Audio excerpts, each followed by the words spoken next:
Hi, Gemini, Sun, Moon, Ascendant, or Venus. This is Dane, and I'm going to be doing your February 20th to the 28th, 2022 reading for you. Now I ask if this reading resonates with you. Don't forget to like, comment, and subscribe. If you're interested in any of the cards that I'm using, they will be listed and linked in the description box below. Now, before we begin this reading, let us clear the energy space, raising our own energy vibration and releasing any negativity. So take a nice deep breath in, exhaling whenever it feels comfortable for you.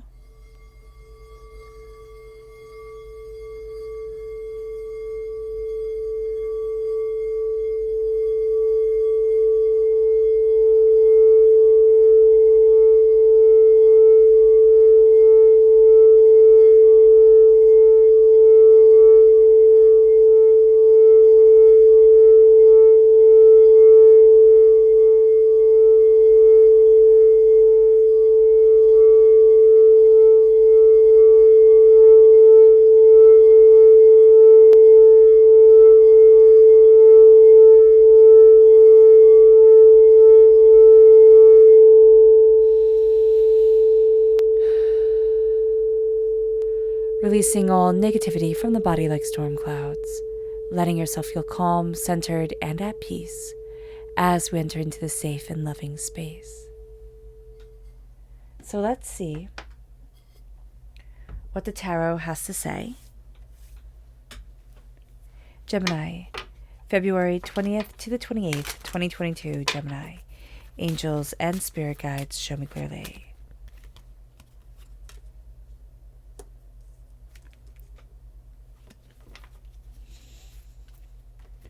Angels and spirit guides show me clearly.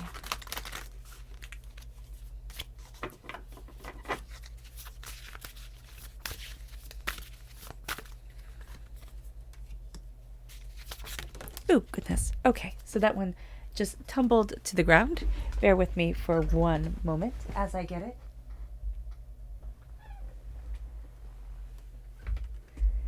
There we are. You guys get to hear my squeaky floor. Let's look at our emotional self. Angels and spirit guides show me clearly.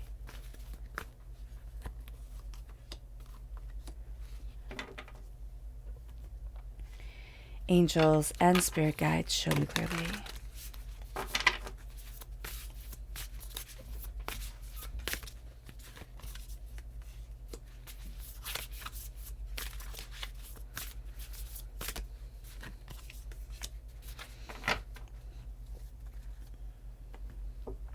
So at the bottom is our rooted self.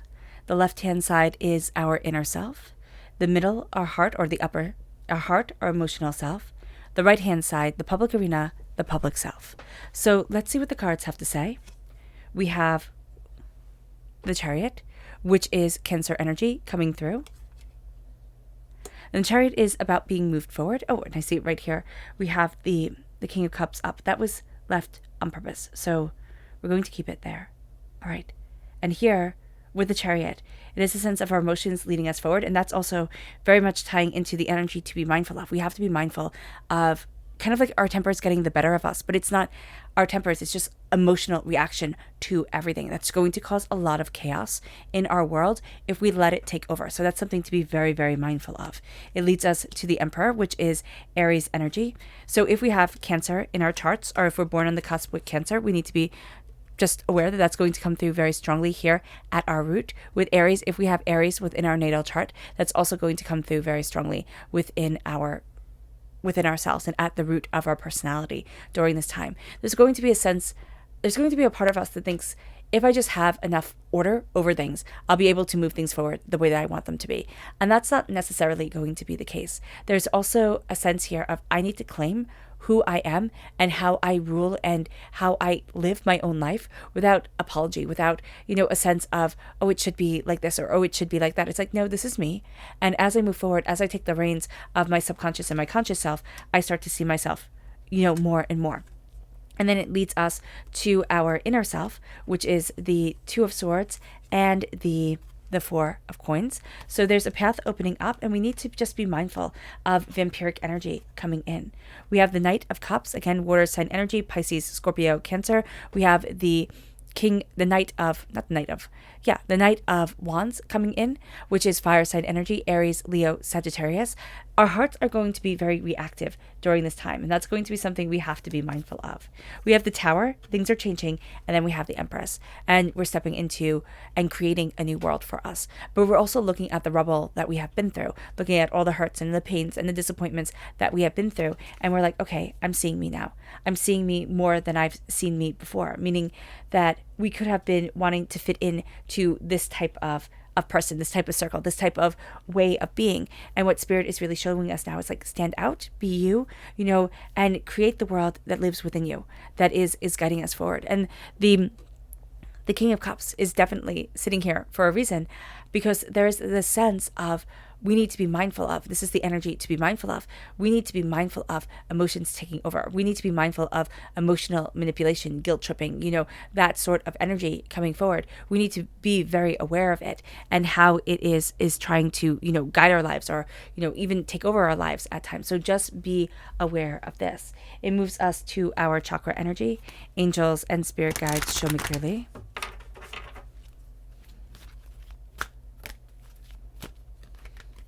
And this is self-mastery. This is the solar plexus chakra. And there is a real sense here of aligning ourselves, of looking at ourselves with more openness, with more honesty, and really saying, this is what I need, this is what I want, this is how I'm moving forward. For me, a gut reaction. We're also looking at our guts and needing to take care of our guts. Our guts are our second brains. So much power, so much energy is held within our guts. And we see that. We don't hear that enough. And so here it's being very mindful of what we're putting into our bodies. It's listening to our bodies. Right now I'm on a tannins cleanse, which sounds ridiculous. When it was said to me that I needed to be on one, I was so annoyed, because tea is all tannins, and that's just my favorite food in the whole entire world. And so here excuse me, the effects of that tannins cleanse has been so amazing, and I've only been on it for a very short period of time. It's been so amazing. I almost doubt it. I'm like, oh my gosh, it can't be this good. So I would recommend that if somebody's looking to cleanse, our bodies, ourselves, and really listen to our guts, really listen to what Spirit is saying to us, because that's a very powerful thing. That is astoundingly powerful. So now let's talk about this time, astrologically speaking.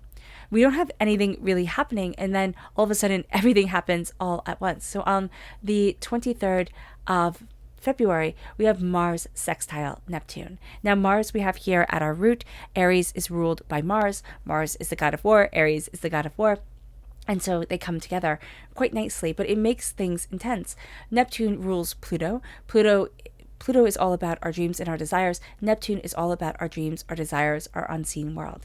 This is a day when we find that there's a certain something in the air. There's a certain charm to us.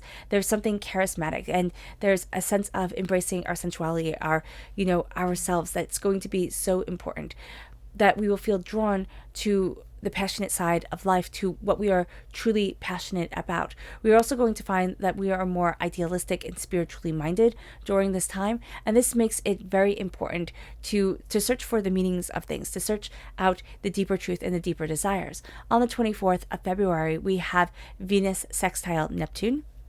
Venus is the goddess of love. Neptune, again, that unseen universe that lives inside of us, that unseen universe of our dreams and our desires. Neptune is the god, of course, of the sea. This is another day when passion and sensuality are going to guide us and be a force within our lives.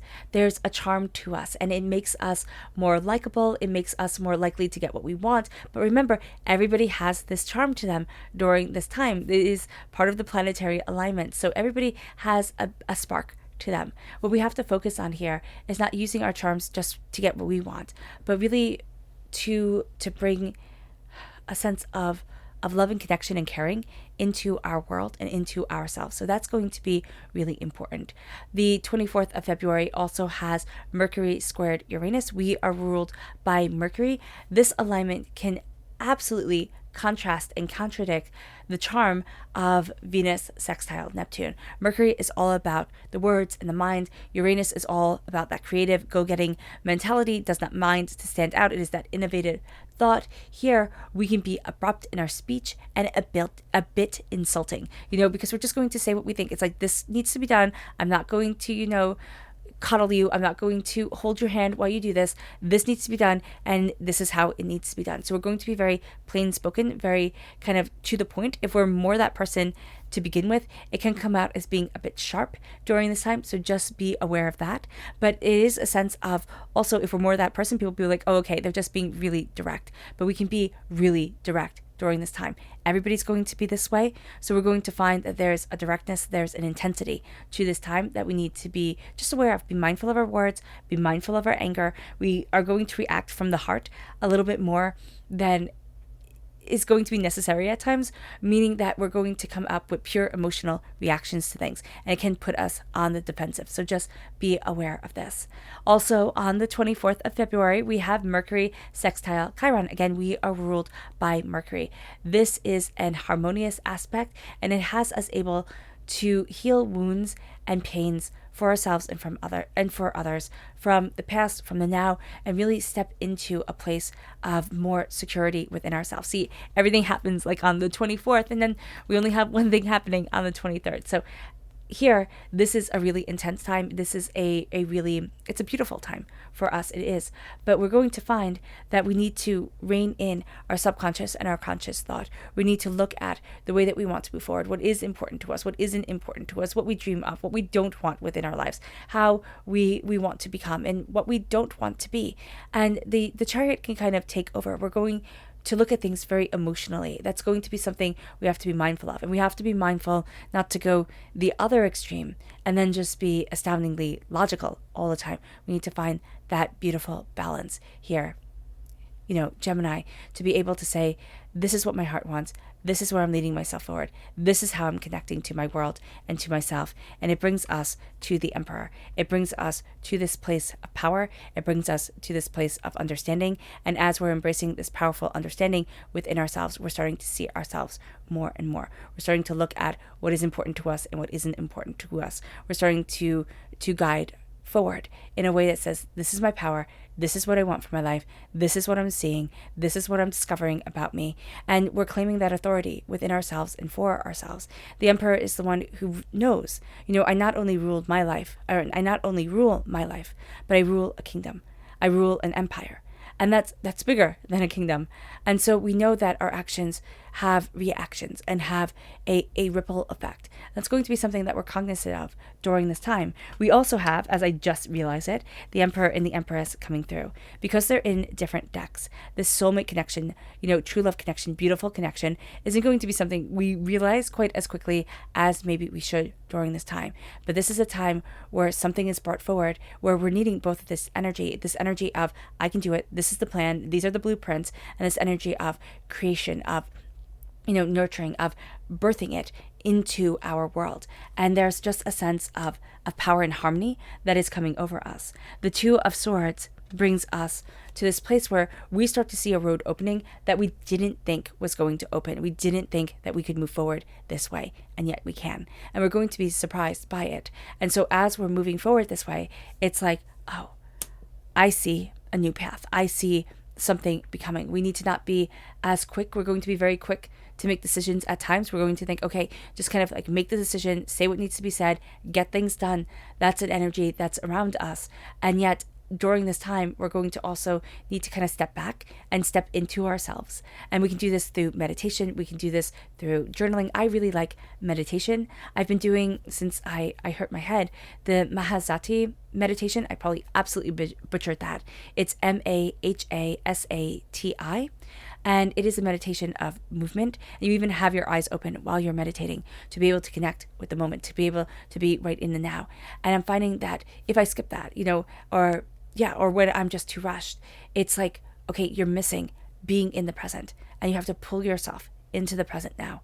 And that has been so beneficial. It is so important, because as we become more aware of ourselves, we're going to see the energy that blocks us. We're also going to become more aware of, wow, I'm really frustrated today. Why is it? Did I not get enough sleep? Did I go to sleep too late? Or, am I not eating properly? Or why is this person annoying me? Type of thing. So the Four of Pentacles comes in, and it's the vampiric energy that drains us. It can be energy that drains us because we're not taking proper care of ourselves, but it's also the vampiric energy of doubts and fears and negativity and hurts and pains that make us think that I can't walk that road. I can't, open up to that path. I can't be that person. And Spirit is saying, why? Why? What is it that has us walking in chains? Think of Marley in a Christmas Carol, when he has all the chains over him, and he built them link by link in the life that he lived. And here, that was a punishment, of course, but here there is a sense of, are we chaining ourselves down? Are we clipping our own wings? Are we denying ourselves a beauty and a way to move forward? And what is it that has happened in our lives that makes us feel like I have to guard myself? I have to hold on to, everything.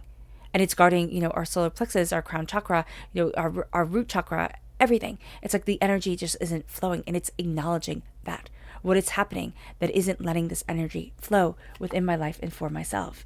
It moves us to the Knight of Cups, and the Knight of Cups is this water sign energy. We're rising out of the emotional chaos of things, and what we're looking at is the love and the healing that is around us, and we're starting to really move forward towards what is important to us, towards where we want to be, towards what we are discovering within ourselves.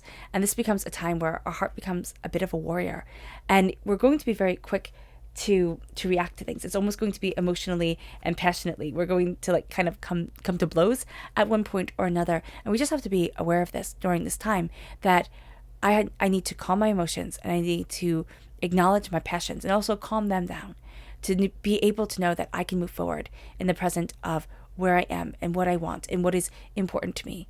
The Knight holds the Holy Grail, and the Holy Grail, is a mythology. Yes, you can absolutely say that, but it is the relic that is said to have held, it's the relic that Christ used at the Last Supper, and that held his blood, that caught his blood when he was pierced in the side while he was on the cross. And so this is a time where we're looking at holding this object of truth and of understanding, of sacrifice and of love beyond comprehension. And we're saying, what is it guiding my heart to do? How is it guiding me forward? And yes, we can look for the Grail externally, but I see it more metaphorically, of course, as living within us. This sense of sacrifice and love and harmony and beauty.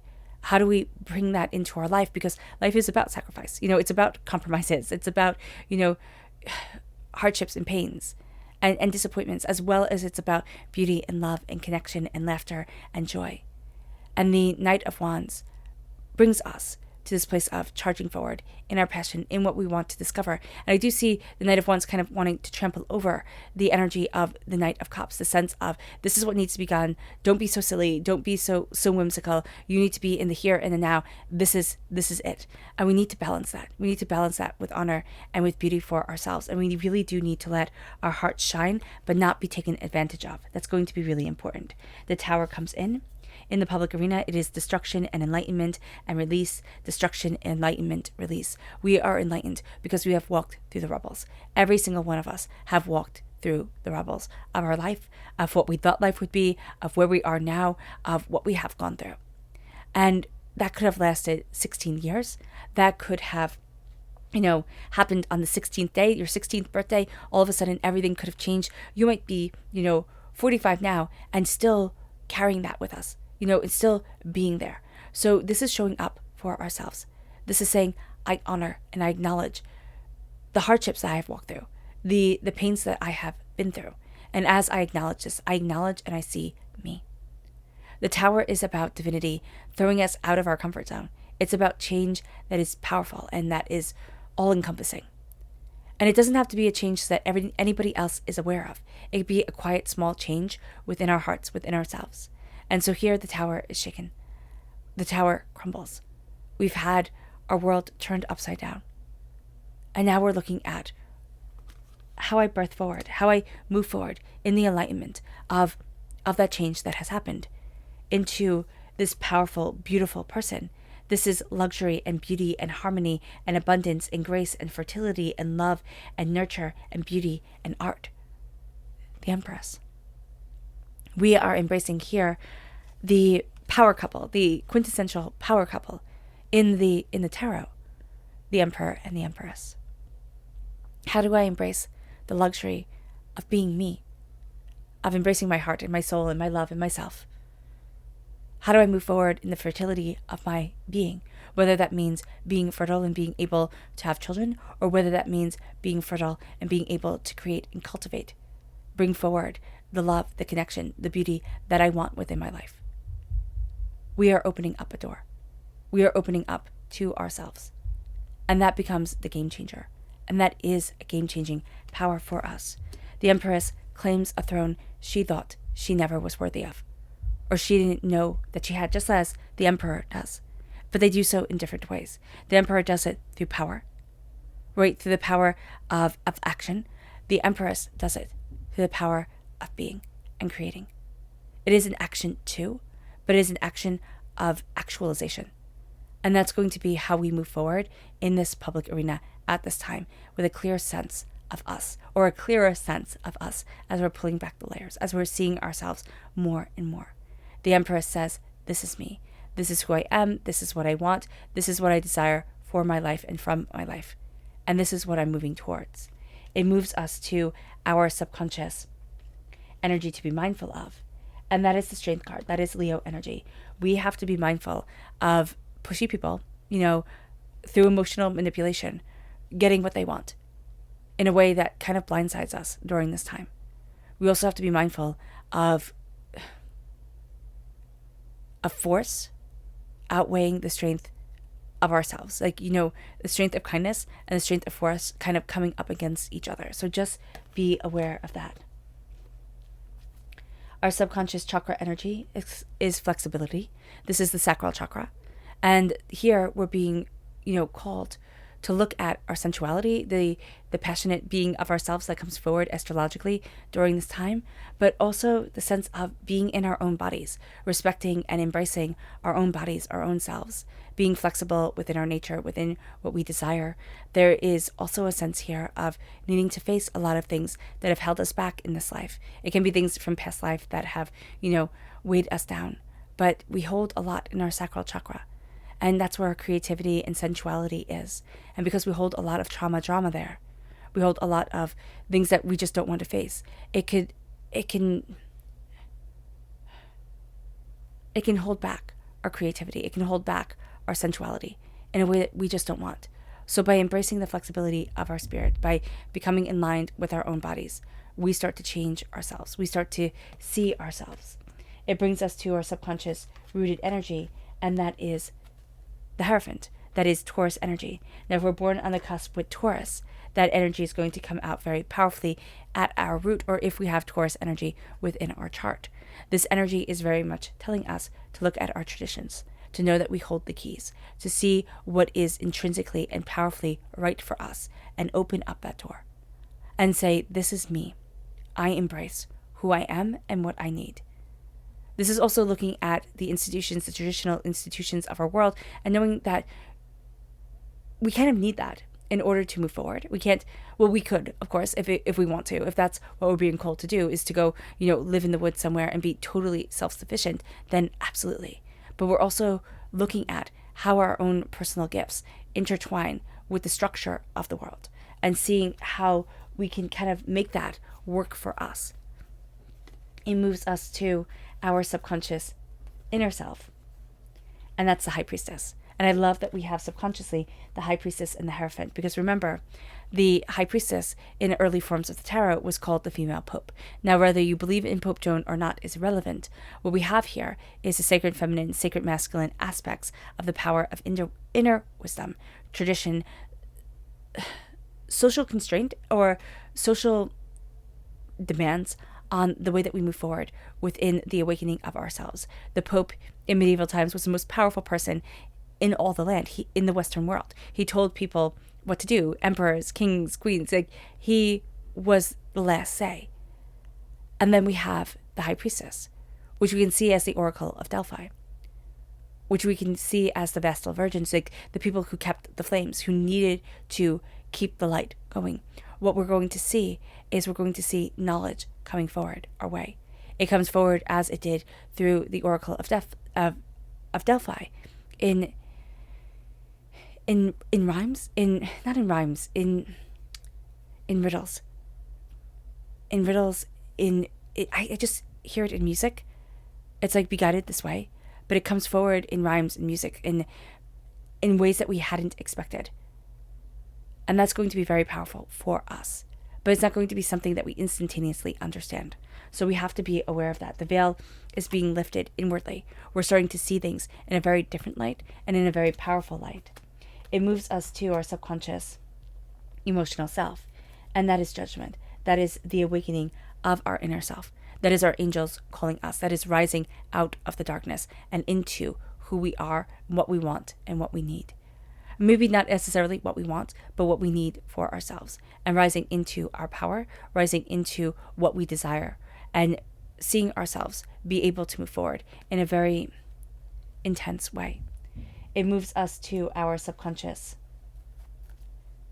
public arena self, and that's the Ten of Cups. The Ten of Cups is, and they all live happily ever after.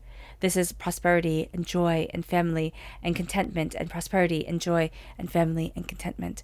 A mantra that is beautiful. It is seeing what we love. It is seeing what we need to connect with. It is seeing us, and is following that happiness. Because my happiness and your happiness might be very different. It is acknowledging the power of one little word, and being able to know how we need to move forward to embrace that, to embrace joy and contentment and beauty within our lives, within ourselves, and to move forward in a way that we fall in love. We fall in love with our lives, not with the promise of another life, not with, things being bigger and better, but with who we are right now. And yes, it can be with the dream of what we are working towards, but where we are right now and how we are finding and defining ourselves. All right, Gemini. I hope this reading has resonated with you. I wish you nothing but light, love, peace, and happiness. May harmony always be with you. I am sending loving, healing energy to each and every one of you. I love you all, and stay safe.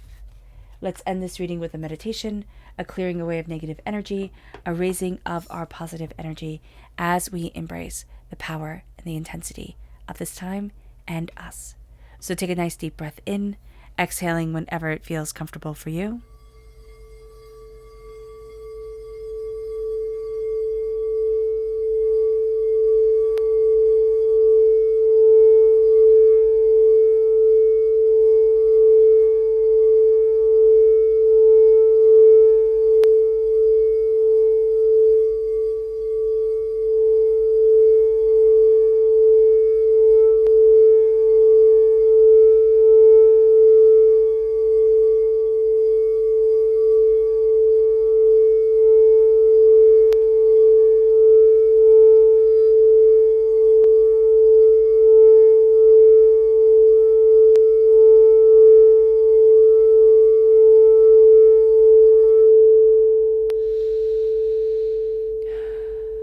May you move forward in peace and in harmony, Gemini.